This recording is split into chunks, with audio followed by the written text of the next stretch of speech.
Hello प्यारे बच्चों, कैसे हैं आप लोग। आई होप कि आप लोग बहुत ही मस्त और जबरदस्त होंगे। स्वागत है आप लोगों का एक और शानदार वीडियो में। आज की इस वीडियो में पढ़ने वाले हैं क्लास 12 फिजिक्स का एक महत्वपूर्ण टॉपिक जिसका नाम क्या है, विद्युत द्विध्रुव के कारण विभव। और इसकी जो स्थिति है, स्थिति कैसी है, निरक्षीय स्थिति हम पढ़ने वाले हैं। कौन सी स्थिति? निरक्षीय स्थिति पढ़ने वाले हैं। तो आइए सबसे पहले हम फिगर बनाते हैं और निरक्षीय स्थिति समझते हैं कि क्या होता है। तो सबसे पहले हमें क्या बनाना होगा, एक विद्युत द्विध्रुव बनाना होगा। तो विद्युत द्विध्रुव क्या होता है, आपको पता होगा विद्युत द्विध्रुव क्या होता है। विद्युत द्विध्रुव में क्या होते हैं, दो बिंदु आवेश होते हैं।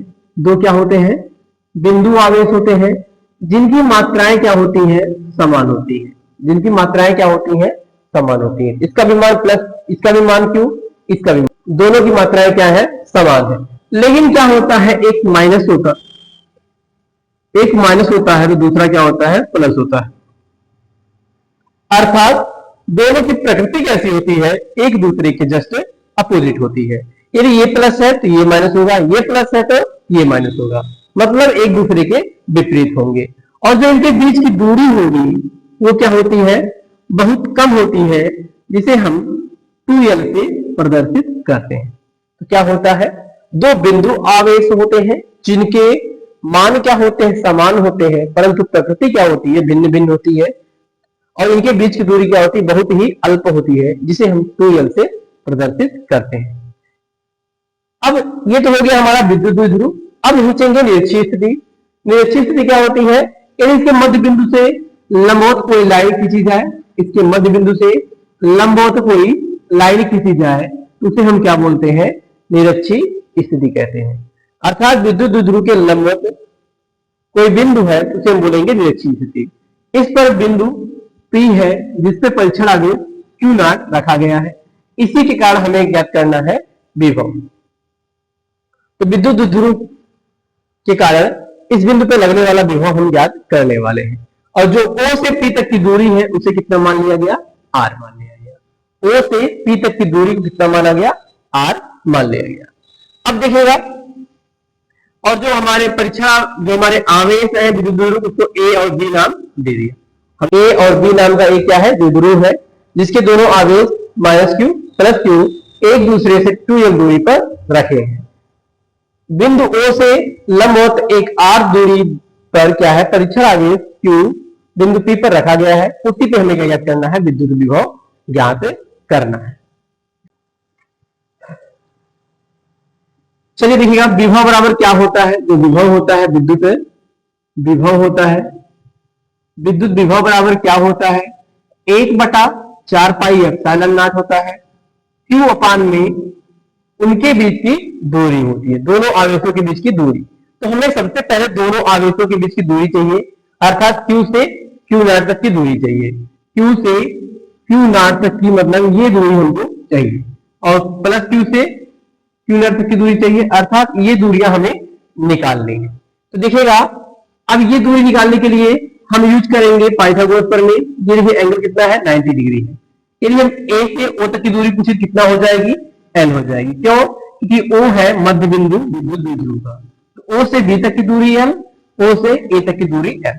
तो हमारे पास त्रिभुज दिख रहा होगा, त्रिभुज त्रिभुज AOP से, AOP से लगाएंगे त्रिभुज AOP से। हम यदि पाइथागोरस प्रमेय लगाते हैं, कर्ण का स्क्वायर बराबर आधार का स्क्वायर प्लस में लंब का स्क्वायर। कर्ण का स्क्वायर बराबर क्या होता है, आधार का स्क्वायर प्लस में लंब का स्क्वायर। तो कर्ण हमारे पास क्या है, कर्ण हमें ज्ञात करना है, कर्ण नहीं हमारे पास। तो कर्ण का स्क्वायर, आधार देखिए क्या है, L है। आधार क्या है, L का स्क्वायर हो गया, प्लस में लंब क्या हो गया, R हो गया, तो R का स्क्वायर। फिर यहां से हम K निकाल ले, अर्थात कर्ण निकाल ले, क्या आ जाएगा, कर्ण में R स्क्वायर प्लस में L का स्क्वायर।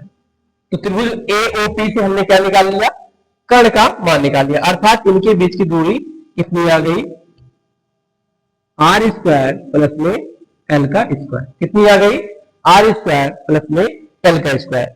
सेम ट्रायंगल इधर भी है, यहां भी R L और ये दूरी है, यहां भी कितनी आ जाएगी दूरी, R का स्क्वायर प्लस में L का स्क्वायर।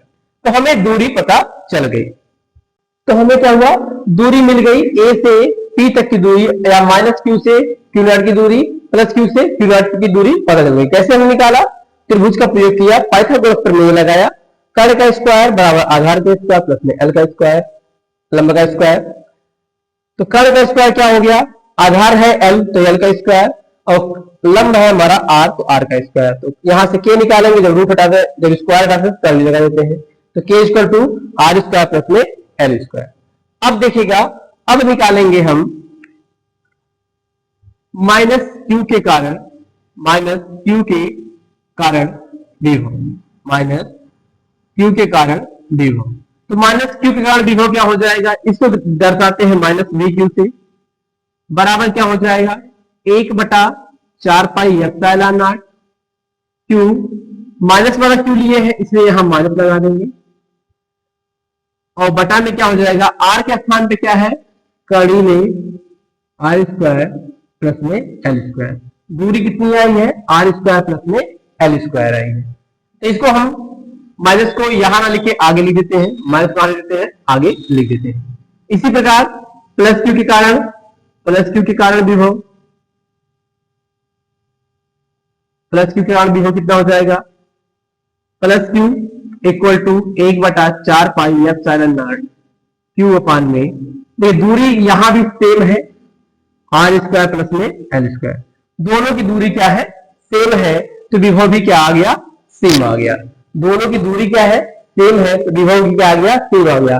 बस प्रकृति कैसी है, विपरीत है, ये प्लस के कारण तो प्लस विभव, माइनस कारण तो माइनस में विभव। अब इसके बाद हम क्या करेंगे, नेट विभव निकालेंगे, कुल विभव बराबर,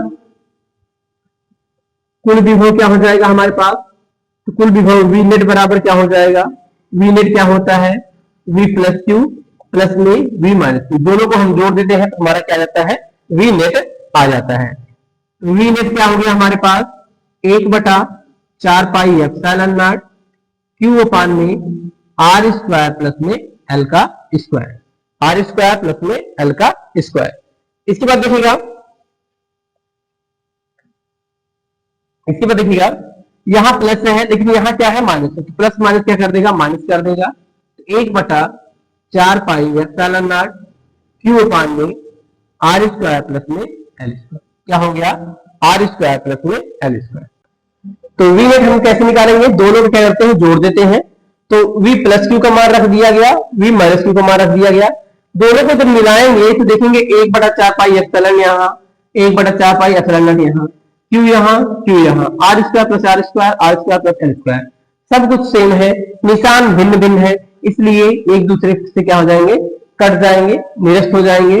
तो वी नेट हमारा कितना आ जाएगा, वी नेट कितना आ जाएगा, 0 आ जाएगा, वी नेट क्या आ जाएगा, 0 आ जाएगा। तो निरक्षीय स्थिति पर विद्युत ध्रुव द्वारा विद्युत विभव कितना आता है, 0 आता है। यदि निरक्षीय स्थिति है और विद्युत ध्रुव है, उसके द्वारा निकालेंगे तो विद्युत विभव आएगा, वो कितना आएगा, 0 आएगा।